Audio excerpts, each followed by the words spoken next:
Yes, butereevu abatulaba abalungi ku Smart Media tubaanirizaako nnyo. Amanya nze Mubiru Smart. Bw'oba otunoonya ku YouTube oteekamu Mubiru Smart Media. Eyo nno TV ssaawa yonna ojja kuba ng'ogisobola ogifuna mu decoder. Obeere waka ogambe nti decoder kijje nnina kisaniya kisowaani ng'oteekamu muteeke ku Smart Media TV. Katukyali online broadcasting naye nga tujja kugenda mu decoders. Omukulu Kabuga avudde muti n'agwa ekigo naye eyo embeera ya Mukama. Kakati bw'oba otunoonya ku Facebook oteekamu Mubiru Smart Senior. Tusinziira mu Smart Studios ne tuba nga tulabikira ku Smart Media. Kakati ebiriwo twogera ku bikwata ku kadongo kamu. Sooka kamera personnel sooka omuyisireyo ku bantu abo batambula abakulu abo. Abantu abo abakulu bwe mulaba batambula balina ensonga lwaki we bali. Njagala tuyige ng'abantu abo. Kakati tukubyowala.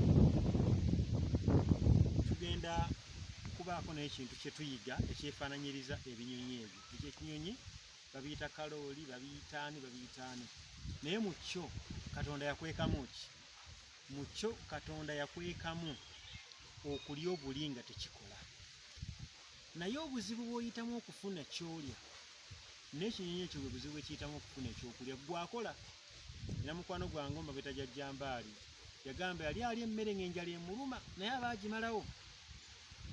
Agenda okulaba kkapa naye enjala erabika egiruma eswama ewali. Kirikafeero kyagamba nti kwesitamya we bali ngeri ya lukusi.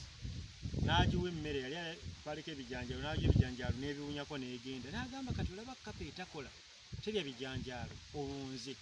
N'agamba okuva olwo yakoma okulya ebijanjaalo. Ntegeeza ki? Tukizze mu music nti gwe omuyiiya omuyimbi wange w'akadongo kamu. Awo olina oluyimba lw'olabawo. Emabegako nakuwako ebintu bisatu. Nakugamba abaami abaagenda e Germany okulambula. Kwaliko omukulu Fred Sebatta, kwaliko omukulu Livingstone Kasozi, kwaliko omukulu abalala baaliko bangi naye kwaliko omukulu Hamani Basudde, Ssaalongo, Pembe Nabbi w'e Bubondo, Emunyenye y'e Masaka oba Emunyenye y'eggwanga. Bwe baayimba baatugamba nti baagenda okumala eri ennaku 2 nga basudde oluyimba aluyimbye. Lwayita bye twalaba, lwe yatuuma bye twalaba. Lwe yagambira nti abambuuza walaga e Bulaaya walaba kinze ekikulu naddira miranga biwoobe. Kubanga wano noonya n'akakumbi akasimu ak'enkumbi eŋŋanda tewali akyakayina. Oba mujjukira enkumbi za UPC. Enkumbi za UPC mwe abatulaba munaansonyiwa. Zitegeerwa taata wange, jjajja wange. Kati abantu bwe tuli mu myaka gye gimu omugambo enkumbi za UPC tazimanyi. Omugambo obugatto bwa ddaaloozi tobumanyi. Omugambo obugatto bwa DH tobumanyi. Omugambo empale ya ffulungu tagimanyi. Omugambo engatto z'emikalabanda ez'ebibaawo tazimanyi. Omugambo obumaso obwakubanga emmese akagibalo takamanyi. Bamanyi nti emmese bagiteeramu butwa n'eri ekifi ky'empuuta n'erisigwa wali. Kakati bwe yayimba twalina abantu ab'enjawulo. Omugenzi Livingstone Kasozi yayimba ku byalaba e Bulaaya. Nzija kuguka ku mulamwa. Byalaba yabiyimba Muzeeyi Fred Sebatta. Wano omusajja yamugamba nti Sebatta toyogera engeri gye twakyakala byakwejjukanyiza waffe emmanju. Twogere bizimba nsi tuleke tubiyoba ttica abasaana eddiguli. Baprofesa bali ategeeza babisomeseeko abantu. Naye buli omu yabiraba bubwe, baatambula bomu, buli omu yabiraba bubwe.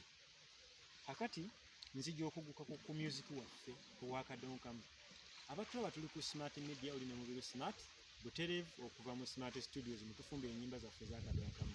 Nti bwe nkwata giyite eno n'enkuba bwe nti omuntu atandikirawo n'agamba abako omugye bali emirimu naffe eno tukakkalabya anti ejjaffe tubona nguudo bw'ati abigaba yategeka. N'oyo najja n'aggamba ennyumba mwe tusula zitudaaganye naye nga bannyinizo zibaweereza. Ennyumba mwe tusula zitudaaganye naye nga bannyinizo zibaweereza. Bannyinizo n'oli najja n'ayimba bubwe. Kigeze ku muntu agenda okukuba tune emu, omuntu ayimbiremu ennyimba nga 10. Kankube tune emu ogenda kulaba ennyimba buli omu ajja kugifuna bubwe. Njogera ku ndaba y'ebintu n'empulira y'ebintu. Omuntu awulira naye kutu tategeera kyawulidde bwongo bw'atakola. Liiso tategeera kyalabye bwongo bw'atakola. Oli yakubuuza nti ku kutu ne liiso gamba ani asinga, bonna eriyo bwongo. Kakati so okkuba endongo bweti.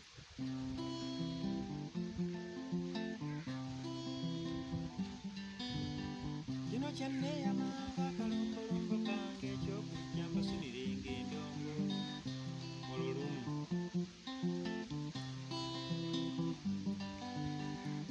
Omunnabudduka embagalidde kino ekidongo nanzize ne kajojjolijjo w'ebigambo. Omunnamasaka omutindo gw'endiko nino sazeewo kanziyire ekirinnyimba siteera nnyo aba baabinaddemu lwali ku mbeera etakyasisinkanya kuwa. Tozadde tabula ne bwaba w'amalibu yoyo gwolina bakula tokwatibwa nsonyiga omulagamba olijjawo jembe jannakawuka wonyirira ofuira dabuliyo dabuli maama. Kaakati ngezezzaako okulaga nti embeera omuntu asobola okuwulira ekintu n'akitwala bulala tukizze ku muyimbi waffe ow'akadongo kamu. Mbadde nsaba embeera eriwo bwe tuba tuwulidde tukubye omulanga gutwanukuddwa naffe twerowooze. Ng'omuyimbi ayimba kadongo kamu va kunze amufumba nze mu luyimba lwo ntundamu bivuga. Bw'ojje wange mu Smart Studio mu luyimba lwo nze ntundamu bivuga. Lwaki nkuba ebivuga ne mbikubira ne ku ttaala ekiro ne ntuuka n'okusula mu studio ekiro nga gw'obadde oyiya tututteyo ddakiika 3 kugamba nti kaŋŋendeko mu kisenyi oba mu lusuku eri ewaffe ekisojo ntuule mu lusuku eyo njiize eyo.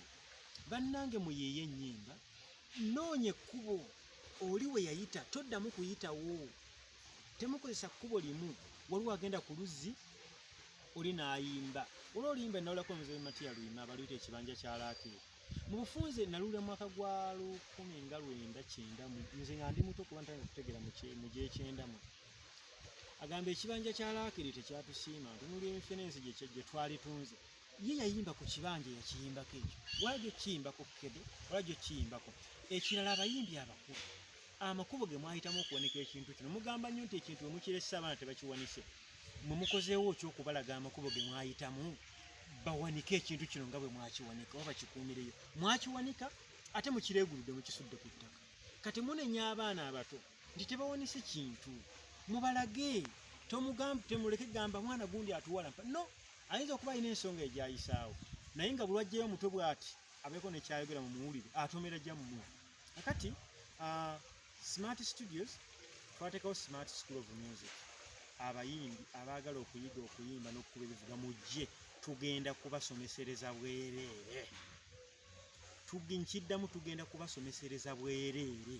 Kasita omusomesawo onaamanya nti oba anywadde tuzzi atambudde oba avudde kyengera omuzizaayo.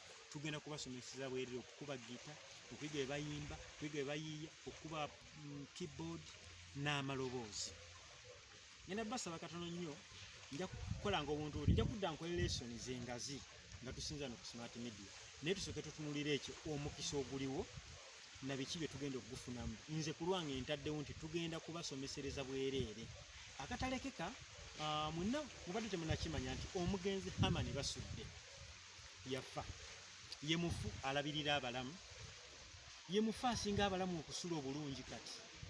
Ye mufu asinga abalamu okwogerwako. Ye mufu asinga abalamu okumanyikwa. Era n'amala azuukira kati. We yabireka waabisanga we yakoma waatandikira. Kakati yafuna omununuzi. Ebivvulu bingi mwabira byajja bitegekebwa ne biremesebwa okuvaamu ekinaayamba ekijja ky'omugenzi. Ekijjo bakyetaaga obukaddaana, ebivvulu bitegekebwa obukaddaana, ate bisolozeza obukadde 2 tukakana kwesika bitoja ate gundi mubanja nanga mmanja. Kakati twafuna wamu ng'ekisalo ky'okuyimba ekyo nakyo tukikubire mu ngalo mu budde buno. Omwami ali Canada bamuyita mwami Yasini yavaayo n'agamba oba kyetaaga kawumbi oba bukadde 10 oba bukadde 2 ngenda kukikola. N'ayimirira mu mbeera y'okuba nti akola ekijjo ekyo. Nakati tujja kugenda tumanya step by step biki ebigenda okubaawo. Ayagala kufuulawo museum.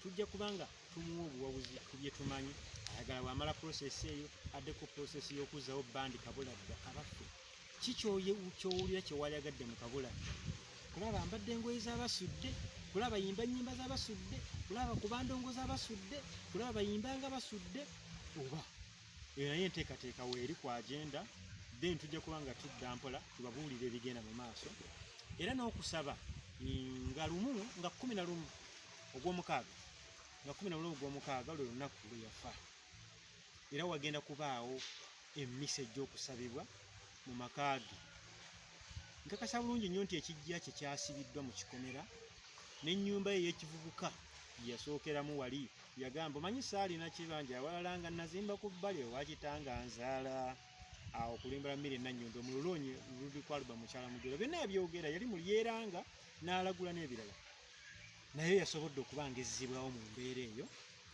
tujja kuba nga tumanya ebigenda mu maaso tusabe Katonda twesabire n'omwami oyo Katonda amuwe omukisa amuddizeewo wajja 10 azzeewo mitwalo buli wajja 10 Katonda amuddizeewo mitwalo tumwebaza nnyo tweyanze dda amalo gena ko mulanga Katonda ne Mubiru Smart ku Smart Media tujja kuba nga tudda ne information ey'enjawulo tugenda kusoma ebintu bingi nnyo ku Smart Media tugenda kuba active nnyo nammwe mubeereko mu subscribing teekamu laba wali akade koonawo ta kajja kukulaga ekigambo nti you have subscribe to Smart Media yes musibe bulungi mweraba